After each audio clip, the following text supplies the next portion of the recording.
Coming up on today's edition of the Locked On Raiders podcast, Jimmy G, he signed, sealed, and delivered. Plus, the Raiders made a handful of moves official over the weekend. We'll talk about them. We'll talk about the Darren Waller trade and what the end-all, be-all goal is for this staff as they're in the early stages of putting this roster together. Your calls and texts will close out the show. It's all coming up on Monday's edition of the Locked On Raiders podcast, March 20th, 2023.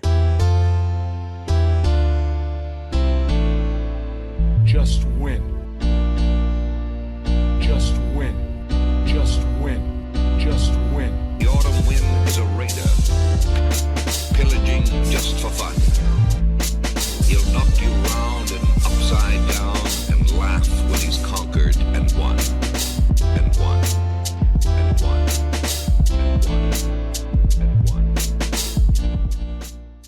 And welcome in, Raider Nation, to another edition of the Locked On Raiders podcast. Thank you so much for making the show your first listen of the day. Subscribe or follow for free on YouTube or wherever you listen to podcasts. And, of course, if you're checking us out on YouTube, thanks to my man Ari. Doing a great job each and every day, making sure we're up on YouTube. You can check him out on Twitter at Ari Produces. Today's show is being brought to you by Ultimate Football GM. If you ever dreamed of becoming an NFL GM and manage your own football franchise, this game is definitely for you. Download the game. Just visit ultimate-gm.com or look it up on the app stores. All listeners of the Locked On Raiders podcast get 100% free boost of their franchise when using the promo code Locked On. It's all caps, and it is in the game. So check it out. I'll tell you a lot more about them coming up after segment number one. But let's go ahead and jump into segment number one of today's Locked On Raiders podcast. News and notes, everything that became official between Friday and today. And, of course, the biggest piece of news is, well, the Raiders have a quarterback now. Jimmy G signed, sealed, and delivered. He had the delay on Thursday, didn't get the contract signed, didn't get to meet with the media. Well, all that happened on Friday. Again, became signed, sealed, and delivered around noon is when his press conference was on Friday, and that specific time. We all were there at the Intermountain Healthcare Performance Center. We got a chance to talk to him. He was wearing his all-black suit, his custom Raiders suit. I mean, he was all to the nines, right? He was Jimmy G'd out, had the family there, was excited to be there. And I'll say this, everything that he said during the media session when he talked to us, he said all the right things. He had an interview with JT the Brick following the media session on Raider Nation Radio 920, said all the right things. He sounds the part. He looks the part. He's talking about being a hard worker, talking about learning Josh McDaniels' system, even though he's very familiar with it. Obviously, it's been a while since he's been in it, so he's got to put his head in the playbook and just learn it, and that's what he's willing to do. He's going to earn his respect around the building. He's going to earn his playing time. He's going to, again, saying all the right things, saying what you expect him to say. He's excited about the opportunity to be a Raider. He was always kind of eyeing the Raiders with Josh McDaniels as the head coach. He wants to play with him and play for him, and says that, yes, he's a hard coach, as many people have talked about, that he's not really for everybody. And even Jimmy G said, hey, as a young player in the league, I can see where young players might not want to, might not like his style. But it's all for the good. He's trying to make you a better football player, and he ultimately ends up making people better football players. Jacoby Myers said that, and now Jimmy G has said that as well. So he's excited about the opportunity. Everything was good when it came to Jimmy G. Excited about seeing him. The only like caveat that I have, and the only hang up and the only even concern I have when it comes to Jimmy G is just what everyone knows. It's the big H word, health, right? Is he going to be healthy? And that's the biggest problem. And that's the only reason that I haven't been on board with the whole Jimmy G signing to begin with, because I know that you're running a risk with him out there as your starting quarterback, because there's going to be a time where he could come up and not be healthy. Right? I mean, if you had to put an over-under, and I don't know what the over-under is, I'm sure FanDuel probably has it up there already. If you had to put an over-under on, how many games he plays in 2023, I think that a safe number would be like, 10? Right? And then who knows? Who knows what's going to happen after that? It's funny. I was leaving the Intermountain Healthcare Performance Center on Friday. I was headed to my car and then going to the radio station to do my radio show, and another guy in the media just said, all right, Q, well, the million-dollar question, is Jimmy G going to be healthy in 2023? Is he going to be able to finish the season in 2023? And I looked at him. I said, are we putting money on it, or is this just my best gut feeling? He said, no, if you had to put some money on it. And I said, if I had to put some money on it, I wouldn't. I mean, straight up, if I had to put money on it, I wouldn't. I'd walk away from that conversation because I just don't have the confidence, and I cannot say that he's going to be healthy. And I know that you can't say that for any player, but, I mean, just, again, you can't ignore the facts that he's been injured and banged up so much to the point where the 49ers couldn't even trade him last year, right? Because he had that shoulder injury, so and he was coming back from that shoulder surgery, so they couldn't even trade him. They had to hold on to him, which ended up working out really well for them because they needed him, but then he got hurt again, right? So, I mean, it's just it's one of those things. Even he was asked about it during the media session, not directly, but more just kind of what that does to your mental, when, just kind of the head games that it plays with you when you're consistently injured and you have to come back and try to rehab. And he said, well, at this point, I'm used to it, which is sad. It sucks to have to say that, but at this point, he is used to it. So the mental part of it isn't as bad for him when he's trying to come back from injury because he's had to go through it so many times. So, I mean, again, the biggest thing for Jimmy G, he's not going to throw a bunch of deep balls. You're not going to see that. He's not the most accurate guy when it comes to that, but he can get the ball out of his hand quickly. He's going to get the ball to the guys and let them, yards after the catch, and that's going to play right into Devontae Adams' hands. That'll play into Jacoby Myers' hands. That'll be good for Hunter Renfrow. I mean, that's all good. That's all fine and dandy, is that part of it is just finding a way to make sure Jimmy G is healthy, and that's it. That's the bottom line. So, Raider Nation, get behind him. He's your quarterback. I'm excited to cover him just because it's another guy. I want to get to know him and see what he's all about. And it's another stage and it's another chapter in Raiders history and Raiders football history. So that part's going to be fun and exciting. But again, my big concern is how healthy is he going to be? How long is he going to be able to play for the Silver and Black? So I do believe in the draft, the Raiders will come out of the draft with another quarterback. That doesn't mean that they're going to get one at number 7, but I do believe that sometime in that draft at the end of April, as they have 12 draft picks right now, that they'll definitely come out with a quarterback. But that wasn't the only deal that became official over the weekend. How about long snapper Jacob Bobenmoyer, and that was a surprise when I saw that. Actually, my man Damon saw that on Friday first. Aaron Wilson, NFL insider from Houston, had put it out that the Raiders were signing him, and it just kind of made me scratch my head. I was like, wait a minute. The Raiders have Trent Sieg. They don't need a long snapper, right? Trent Sieg, A.J. Cole, Daniel Carlson, those guys go together well. Right? They're like best friends. That's what you want your special teams unit to be, your long snapper, your punter, and your kicker. You want them all to be on the same page at all times. Well, now the Raiders have a new long snapper in Jacob Bobenmoyer. So he joins the team after playing 3 seasons with the Broncos. He's been in 46 career games and has 11 special teams tackles and a fumble recovery. Last season, he played in 13 games and tied a career high with 4 tackles. And then 17 games he played in 2021 and 16 in 2020. So there you go. Jacob Bobenmoyer is the Raiders' new long snapper. Now, what does that mean for Trent Sieg? Well, on Sunday, they made it official that they released Trent Sieg. And so he put out on Twitter, "Thank you, Raider Nation, for some great years. It was great to be a part of the ride. I'll never forget the people I met here, once a Raider." I don't know why they decided to move on from Trent Sieg. I know that he had some penalties in 2022, so that could be it. Maybe they're saying, hey, you know what? That's too many penalties for a long snapper. You can't be doing that. We're going to move on from you. I don't really know the ins and outs of that. And when we get an opportunity to talk to head coach Josh McDaniels or anybody on the coaching staff, we'll ask the question. I'm sure they won't give us the 100% answer on why they released Trent Sieg, but Trent Sieg is no longer with the Silver and Black.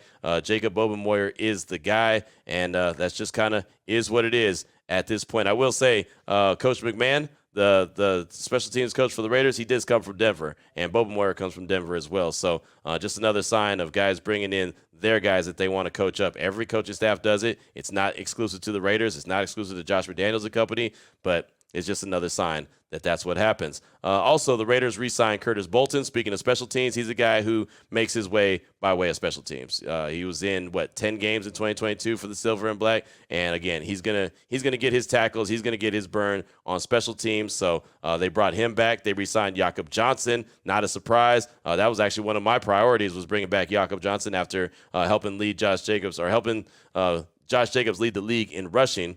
That was what Jakob Johnson did. He's just a big tank when he goes through there. So that's a no-brainer that they brought him back. They also made Jermaine Illuminor. They made that official. That was something we talked about on Friday's show, that he had tweeted out him and Colton Miller were going to be the best tackles in the league, the best bookend tackles. I don't know if he's going to be a tackle. I don't know if he's going to be a guard. I don't know if he's going to be a swing tackle. I think that's his best position. I don't think he's a starter, but he was a starter for some time in 2022. So Jermaine Illuminor is back, as well as center Hronis Grasu. They brought him back, and they made the re-signing of Jerry Tillery. They made that official over the weekend as well. But they lost another player. Not only Trent Sieg, I told you about him already, but they also lost Mac Hollins, wide receiver. He ended up going to the Atlanta Falcons. He's a guy that I talked to on Radio Row at the Super Bowl when we were in Phoenix.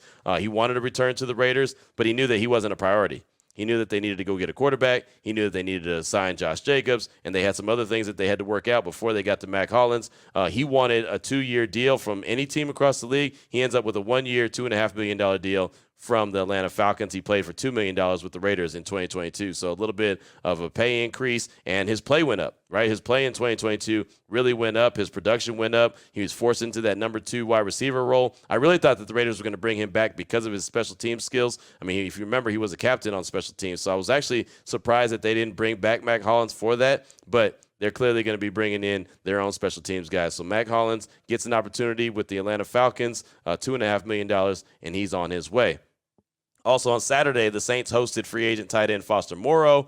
He's a New Orleans native, played his college ball at LSU, and he knows the starting quarterback in New Orleans pretty stinking well when it comes to Derek Carr. So there you go. I would not be shocked if Foster ends up going to New Orleans, going back home, and reuniting with Derek Carr. I don't think it would be a big loss. I liked Foster, but I felt like there was too many times when he had an opportunity to make big plays, he didn't make them. And I think that the new regime looked at him the same way and was kind of like, yeah, we like him, but we don't love him, right? So I don't think that it should be a big shock if he does not return to the Raiders and ends up with the Saints or any other team across the league. So look out for Foster. He'll probably be on his way out, as well as Denzel Perryman, who had a 2-day visit with the Texans last week. Also, the Titans have interest in him as well. So one of those two teams wouldn't be shocked to see him signed with.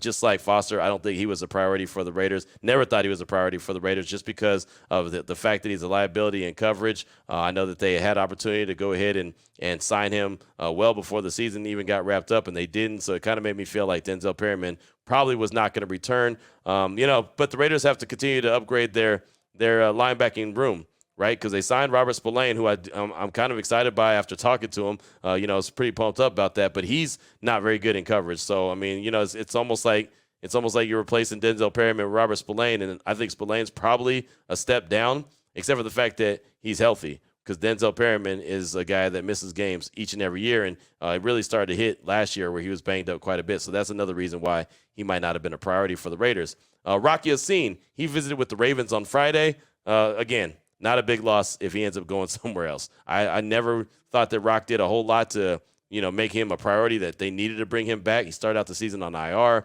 Just never really seemed to be that guy. Is he a decent corner? Sure. But is he somebody that's just like the Raiders won't survive without him? No, not at all. So Rock Ya-Sin visited with the Ravens on Friday. It's funny, the Ravens are the only team in the league that have not signed somebody in free agency yet. And I don't know if maybe it's just because they're trying to wait for this Lamar Jackson situation to get wrapped up, but it's crazy. Kevin Ostreiser from Locked On Ravens, he actually talked to me on Sunday, wanted to get a little insight on the Darren Waller trade to the Giants, and then he also wanted to talk about Rock Ya-Sin, and he was like, man, the team I cover is the only team that hasn't signed a free agent yet. And I was like, damn, I didn't even really realize that. So there you go. Rock Ya-Sin was in Baltimore on Friday. Now, I do have a little news that I wanted to bring to the table that has nothing to do with the silver and black, but it was pretty shocking when I saw it on Sunday. And that's safety C.J. Gardner-Johnson. He actually signed a 1-year deal with the Lions worth up to $8 million, according to Tom Pelissero from the NFL Network. But that was bizarre to me. That was really strange because, one, I thought C.J. Gardner-Johnson was going to return to Philly. 2, I thought he was going to get big-time money, and he didn't either, right? 1 year up to $8 million is nothing. The Raiders already signed safety Marcus Epps from the Eagles, so the Eagles are losing a lot of defensive players, their free agents this year. But that's not a surprise, right? Everyone's always going to pluck away from the team that went to the Super Bowl, especially if they had a really good defense or any part of their team is really good. They've lost coaches. They've lost a lot. But C.J. Gardner-Johnson to go to the Lions on a 1-year deal, that was a pretty big shock to me. And so a couple NFL insiders were tweeting about it on Sunday, and I found this to be pretty interesting. The safety took a show me deal, unhappy with long-term offers. So apparently there were offers that were made from multiple teams that were long-term that weren't to his liking. CJ wanted more money. So that's what they said. The skinny on why C.J. Gardner-Johnson is no longer in Philly. The Eagles made multi-year offer early in free agency. He wanted more money. They moved on. They signed Bradbury and extended Slay. His agent and himself overvalued, not realizing the market, and the league viewed him as a risk, settled for a prove-it deal. So a lot of people said, well, wait a minute. What kind of risk is he? 1, he was injured quite a bit in 2022. 2, he was a safety when they traded with the Saints, and then they made him he was a slot corner. He was a slot corner when they traded with the Saints, and they made him a safety. And so some teams are wondering if he's going to be a safety, if he's a slot, if he could do both, whatever the case may be. So that was kind of why they're looking at him. Is he just a product of 1-year wonder? And what he was able to do on the back end of that Philadelphia defense it was so good. So I know a lot of Raider fans were like, wait a minute, how come the Raiders went and got Epps when they could have got Gardner-Johnson? there's no saying that they didn't make a move for him, but he didn't like the deals that were out there. So he just took the 1-year prove-it deal. He's going to go out there and try to ball out for the Lions. And if he does, then he'll probably command some big-time money somewhere else. So we'll see. But that was kind of a shock when I saw that roll through on Sunday. C.J. Gardner-Johnson signing with the Detroit Lions. So that's all I got for you for segment number 1 of today's Locked On Raiders podcast, kind of news and notes around the league and everything collected over the weekend. Coming up in segment number 2, going to talk about Darren Waller, the trade, as the Raiders got a third-round pick for him, number 100 for the Giants. And then also kind of what this staff is trying to do as they're putting this team together and what their plans are as they're preparing for the draft coming up in April. We'll get to all that after I tell you about the title sponsor of the show, which is the Ultimate Football GM. And everything that we're talking about on the show, just about every single day since free agency or since the season has ended, is what the Ultimate Football GM is all about. I mean, you make all the decisions. You hire the coaches and coordinators. You manage the finances. You negotiate players' salaries and terms. You navigate your franchise through free agency, through the draft, player personnel issues, everything up and downs of the season. That's what you do. That is all with the Ultimate Football GM. It's completely free and playable offline. You can play on the go as you want and when you want to. All Locked On Raider podcast listeners can get 100% free boost to their franchise when using the promo code Locked On. It's all caps in the game store. That's Locked On in all caps. Make sure to check it out today. You want to download the game? Visit ultimate-gm.com or look it up in the app stores. That's ultimate-gm.com. Ultimate Football GM. Start your dynasty today. All right, Raider Nation, here we go. Segment number 2 of today's Locked On Raiders podcast. Want to jump into the Darren Waller trade, just kind of go through a little details. There was a video floating around Michael Lombardi, who actually used to be in the Raiders front office, but Michael Lombardi, he was on a some GM podcast. I forget exactly what it's called. I should have had the information written down, but he was on a podcast. It's about a 45-second little soundbite of why he believes Darren Waller was traded from the Silver and Black. And a lot of people are mad because Darren Waller only returned a third-round pick. The Giants gave the Raiders a third-round pick, which to me, I was actually surprised that the Raiders were able to get a third-round pick. If you look at the draft and you see all the tight end talent in this upcoming draft class, I thought the Giants would try to hardball him and say, just get a tight end in the draft and give him like a 4th or 5th round pick. Instead, the Raiders came away with a 3rd-round pick. But a lot of fans are upset because they heard the rumors and the reports that Green Bay was offering a 2nd-round pick last year, and the Raiders didn't take it. And one, I think the Raiders didn't take it because they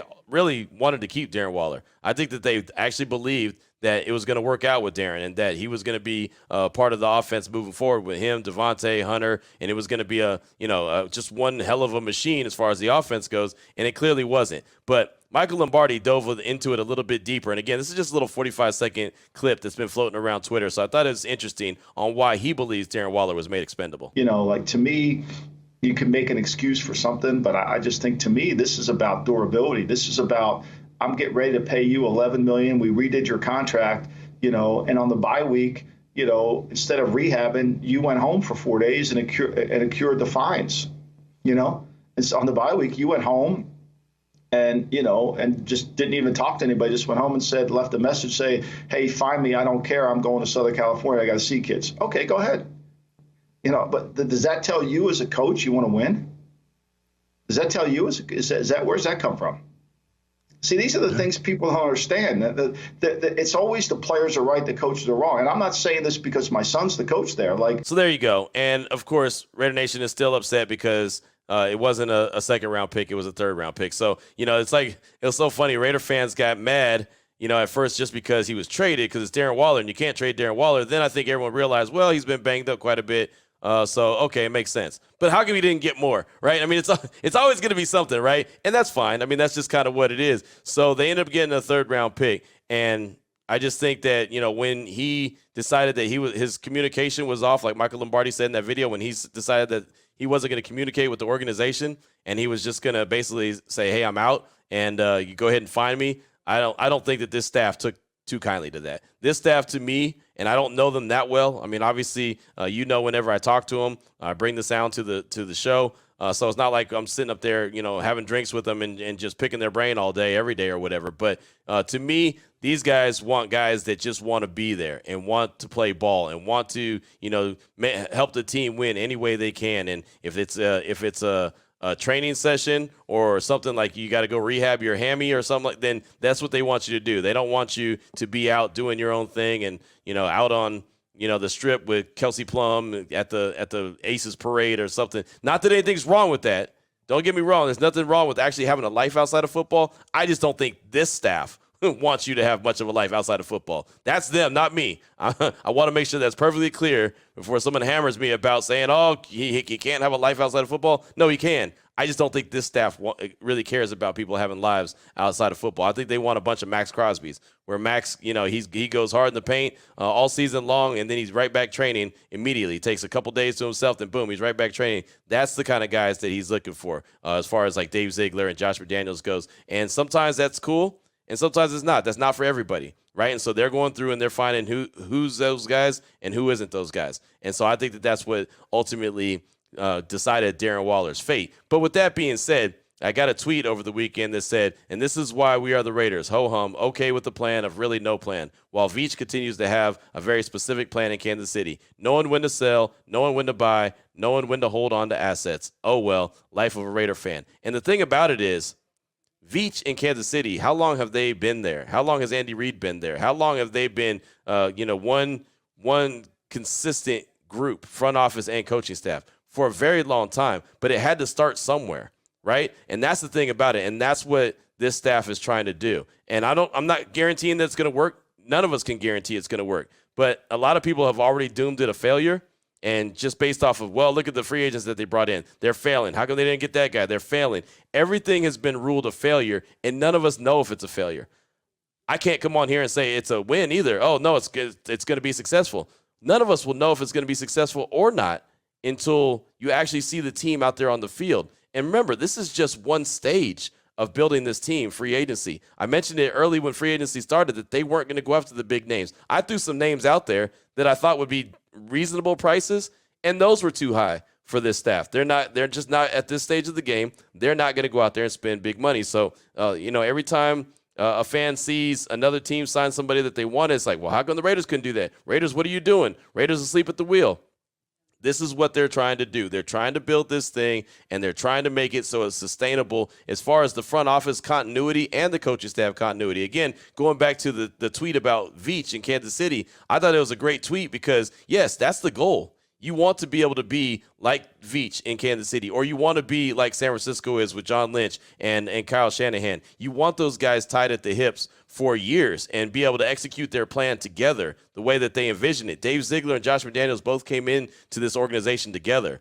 So everything they do, they're in lockstep with. I'm not saying that they agree with each other on everything, and there's not any pushback once in a while. Dave might mention a player, and Josh might push back. They have arguments, but they're respectful arguments, right? And they all share the same vision. So if it works, and again, I don't know if it's going to work, but if it works, and this is free agency and the draft, if they get the players that they want and they build that foundation, then you can start to have nice things, right? Then they can start to go out and sign a big-time free agent here or there just because they think, hey, this is what it is. This is the one player that we need to put us over the top. And, the thing about it is I believe that they joined the organization in 2022 with the plans of going all in. I mean, you see the move they made for Devontae Adams. You see the move they made for Chandler Jones. You see they extended Carr. They extended Crosby. They extended Waller. They extended Renfro with all the expectations of, man, this team's going to be great and go win 10, 11, 12 games. And I think pretty quickly they realized, you know what, this team isn't as good as maybe we even anticipated. So, as much as it sucks as a fan, just have to sit back and watch. And believe me, I want to see this team win more than anybody, right? I would love to come on here and just talk about a winning team all the time. That would be fantastic. But the ultimate goal that this staff is trying to create is that continuity that these organizations that are very successful have. The guys that the front offices of the Ravens, the front offices of the Seahawks, the front offices of the 49ers, the Kansas City Chiefs, we mentioned them already. Those are the ones that have been together and they share the same common vision, and they're continuously in the playoffs each and every year. Well, it has to start somewhere. And I'm hoping that they hit on a bunch of these draft picks that they have. They have 12 draft picks right now after the Darren Waller trade. 12.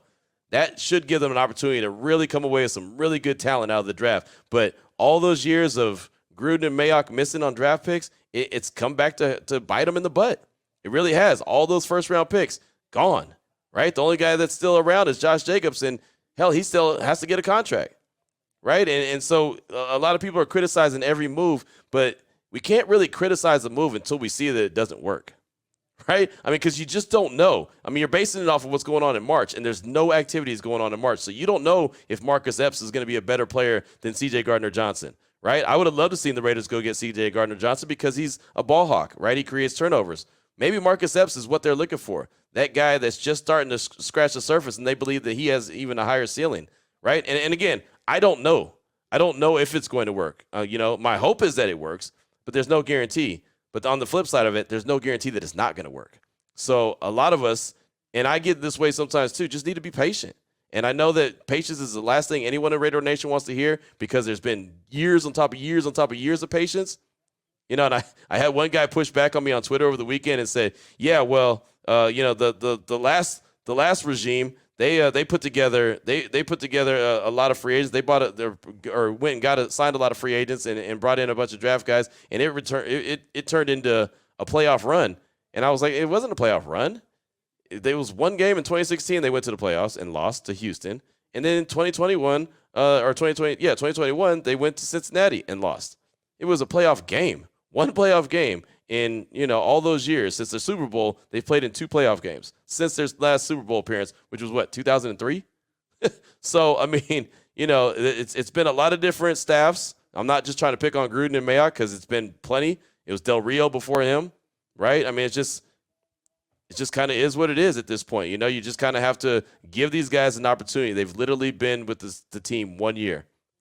They'll have their second draft coming up in April, and if they come out with some players then. And you'll probably know pretty early if there's some really good players. Other ones, they'll take a little bit of time to develop, but they've got to hit on it. It's too many years of missing on draft picks. They can't keep doing that. It's going to keep biting them in the butt, biting them in the butt, and biting them in the butt. And the really good teams, they draft, they develop, they draft, they develop, they sign a free agent here and there to fill a hole. And that's what this staff is trying to do, and they want to be that continuous staff. Dave Ziegler wants to be the GM for a long time. Coach McDaniels wants to be the coach for a long time, right? Champ Kelly, I think he's going to go be a GM somewhere else sooner rather than later just because he's well-respected across the league. But, he also has an opportunity with the Raiders. So there's a lot of guys, and they want to make sure that continuity is there. If you fire guys and start over, you just press a reset every single time, and that gets old, as we all know. So that's all I got for you for segment number 2 of today's Locked On Raiders podcast. A little touching on the Darren Waller trade and also what the goal of the staff is as they move forward and try to put this team together for 2023 and beyond. Your calls and texts are coming up in segment number 3 of today's show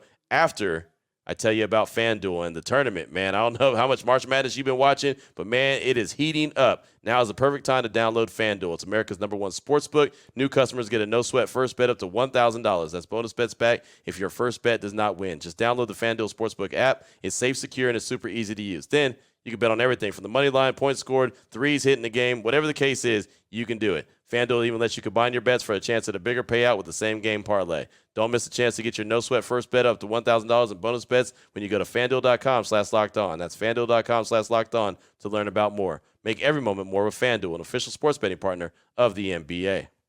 Here we go, Raider Nation, segment number 3 of today's Locked On Raiders podcast. Your calls and texts throughout that Locked On Raider podcast voicemail line, 707-654-4693. Went a little long there in segment 1 and 2, so don't have a lot of time for calls and texts here, but we'll try to get a few in as we close out the show. The first one will be a text from Raider Dougie. What's up, Q? Raider Dougie here on vacation in Laughlin. Man, I'm loving Jimmy G after that press conference, and the main thing that I'm digging on is the not-so-friendly work edge that he's got, saying that the Raiders facility is some unreal S, the Raiders are badasses, and that McDaniels coaching style had him thinking, what the F, but he loved it and it has me fired up. Oh, and also, YouTube his reaction after Robbie Gould kicked that game winner against the Packers.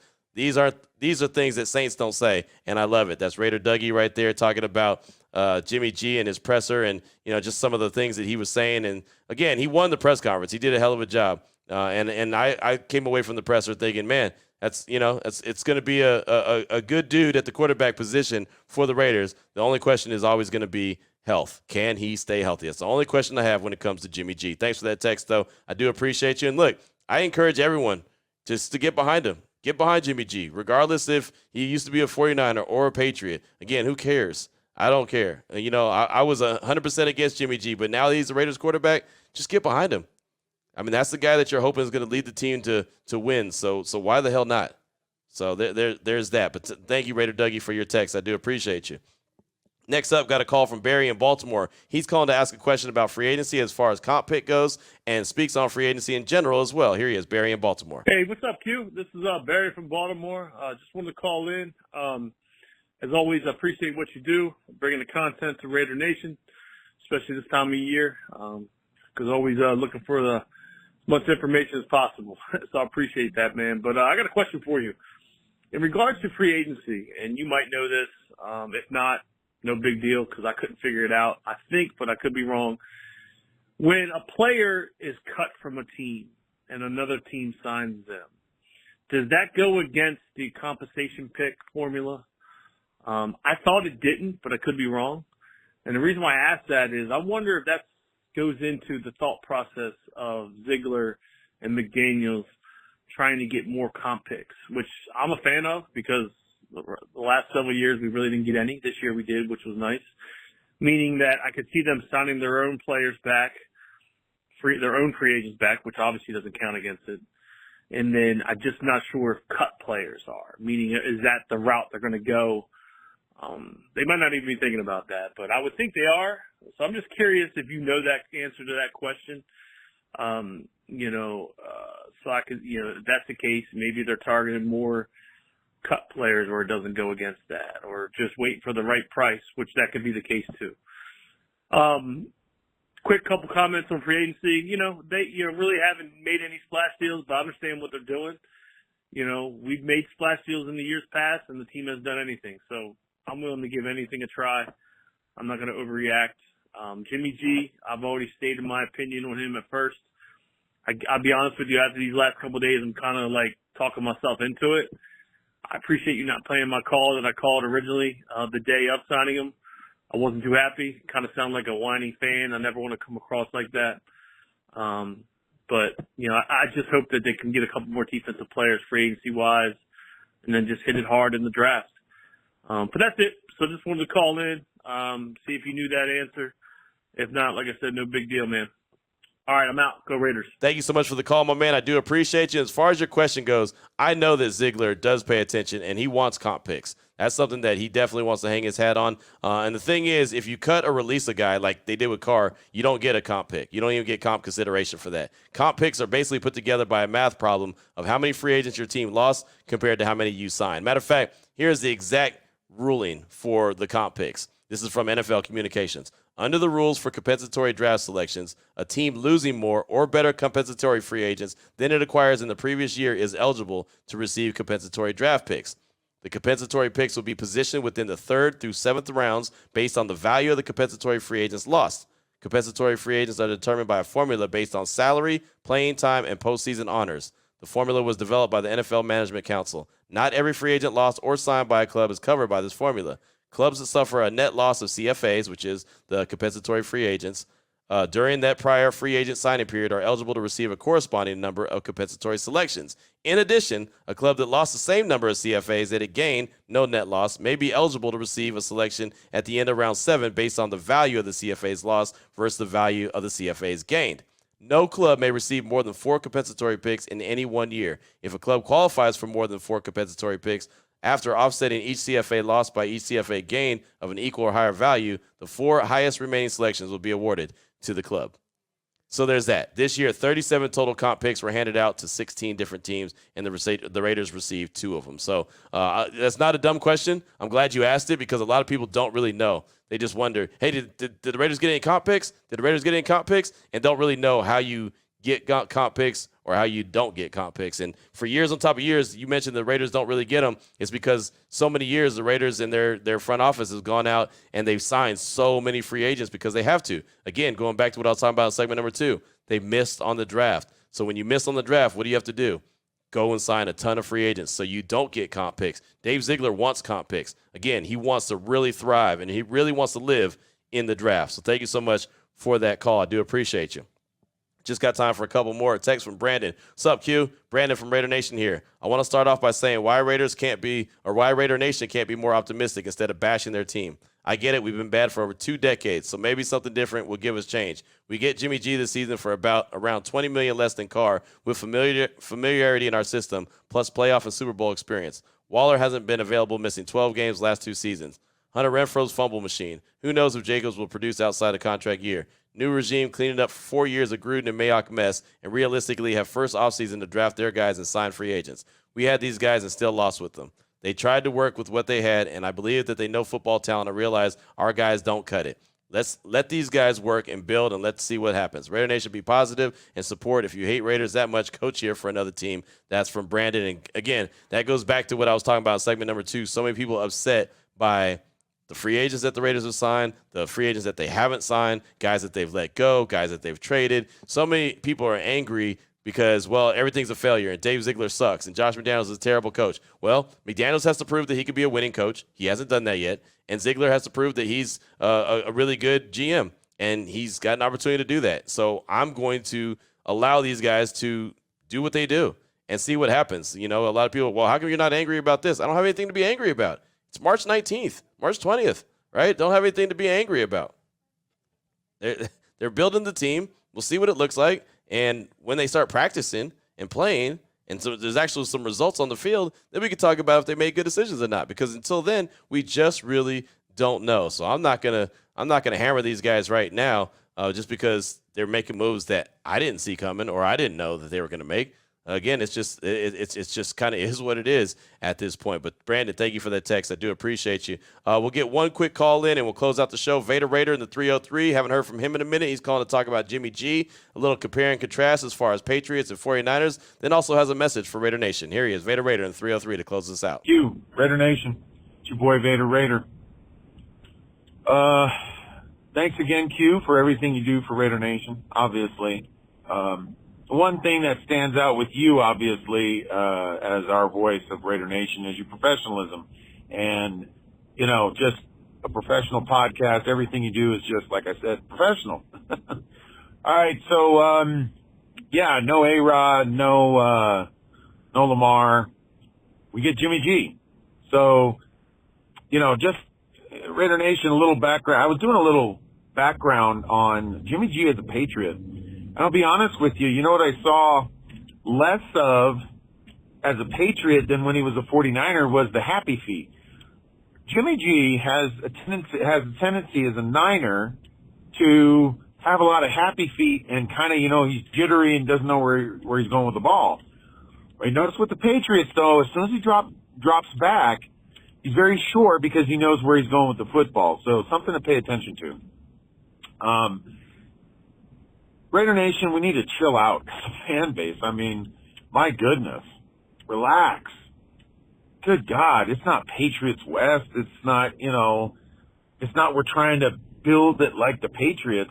If anything, the one thing I'm noticing, and Q, you said it earlier in one of your podcasts. You said these guys are hard hat guys. I mean, Raider Nation, don't we want hard hat guys? Isn't that what we wanted? We've been preaching about that for years. We get all these flashy guys, you know, when Gruden came in, he brought in, you know, all the flashy free agents, and that didn't work. And by the end of their time, we were begging them to release them or move on because they were killing us. You know, they were killing us on the cap and they were killing us on the field. So I'm all for the hard hat thing. You know, this Spillane guy, I'm excited. I want to see him come up and stop the run. I do. I mean, I'm sorry. We'll figure the rest out. But if his job is to stop the run, hey, get in there and stop the run. I'm not going to worry about this quarterback situation. You know, it looks like, you know, and like the thing with Waller, you know, Darren Waller was hurt. Bottom line, Darren Waller was a hurt player constantly. And I'm sorry, but, you know, like Q says, one of the Qisms, your best ability is availability. So, you know, it's kind of, it's not a bad thing, Raider Nation. They're moving in the right direction. All right, Raider Nation. Vader Raider, out. Thank you so much for the call, my man. I appreciate you. And, yeah, Jimmy G's a good quarterback, you know. And the point that you brought up about the happy feet, that's a good one. I hadn't noticed that. And I wonder if that's because that was Jimmy G pre-injuries, right? As far as not having happy feet because he wasn't banged up quite a bit. Now that he's been banged up and was with San Francisco banged up, maybe that's why he's got happy feet. I don't know. That's an interesting little nugget, though. So it's something to pay attention to, obviously, when they get out there on the field during, training camp. And really, you won't even know anything until regular season because he's not going to be pressured in training camp or preseason. Probably will barely play, if anything, in the preseason. So there's that. But, again, going back to Jimmy G, the hang-up. It's all about health. It's got to stay healthy. As far as the signings or lack of signings when it comes to big names, it's just not what the guys are looking for right now, right? It's just, and I talked about it on the show when free agency opened up. I said, look, don't get excited. Don't think that you're going to see some big names. You're not. That's not how they're built. They're not doing that right now. They're going to go get some lower level guys as far as pay, and they're probably going to be guys that don't have the name that you're looking for. But if they could play, I don't care. The majority of teams aren't built with superstars anyway. Right? There's a couple of stars that you can see on each team and you recognize on each team. And the other guys, they end up becoming household names because, you call their name so much because they end up playing really well. So I'm not saying that Robert Spillane is going to be the greatest linebacker ever, but I was pretty pumped up after just talking to him, just getting a sense of this dude is a football player, right? It's just kind of who he is. So there you go. But thank you so much for that call, my man. It's great to hear from you. I do appreciate you. And that's all I got time for on today's show. Went a little bit longer than expected, but had a lot to get to over the weekend just based off of, all the signings that the Raiders made official over the weekend. So I wanted to make sure I got that all in on today's show. So coming up tomorrow, Raider Nation, we'll have more news and notes of the day. We'll get more calls and texts. Of course, we'll have plenty more to talk about. Free agency is still going on, but this is kind of the second wave, right? The first wave is over last week. Now it's the second wave gets really started this week. So who knows what's going to be in store for the Silver and Black, but of course we'll be here to talk about it. So thank you so much, Raider Nation. Always appreciate you making the show your first listen each and every day. Remember, you can subscribe or follow for free on YouTube or wherever you listen to your podcast. And I do apologize real quick. On Friday, Apple was tripping. I don't know what it was, but for some reason, the podcast didn't appear in the Apple podcast little folder or whatever for hours. I don't know what it was. It was available at midnight Pacific time, and I don't think it showed up. I don't think I received it until like 8 something in the morning. So I do apologize for that. That was an Apple thing, not a me thing. So normally on 99% of the time, you can get a show from me be around midnight when it's available each and every day. And if you keep checking back, I know Spotify had it on time, but the Apple podcast, something was going on with it. So hopefully it's not going to keep up doing that because that is all bad. But that's all for that. So until tomorrow, Raider Nation, take care of yourself, take care of your family, love on your family. Most importantly, as always, just win, baby.